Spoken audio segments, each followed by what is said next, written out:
সরকারি ভর্তুকিযুক্ত ভারত চালের দাম বাড়তে পারে এবার। এতদিন এই চাল ২৯ টাকা কেজি দরে বিক্রি হচ্ছিল। ৫ কেজি ও ১০ কেজি ব্যাগে বিক্রি হচ্ছিল এই চাল।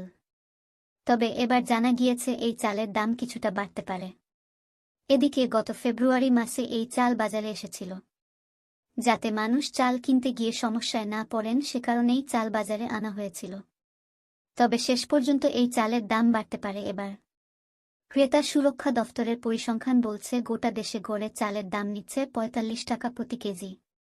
সরকার দাম বৃদ্ধি রুখতে ঠিক কী ধরনের চেষ্টা চালাচ্ছে তা নিয়ে প্রশ্নটা থেকেই গিয়েছে। মধ্যবিত্তের একেবারে নাবিশ্বাস উঠছে বাজারে গেলে।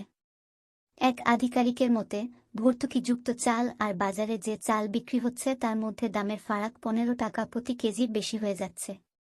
তার জেরেই এবার ভর্তুকিযুক্ত চালের দাম কিছুটা বাড়তে পারে। সরকার ভারত চাল ও ভারত আটার বিক্রির উপর জোর দিয়েছিল, মূলত যাতে সাধারণ মানুষ কিছুটা স্বস্তি পান সে কারণেই এই উদ্যোগ নেওয়া হয়। কিন্তু সেই চালের দামও বৃদ্ধি পেতে পারে এবার।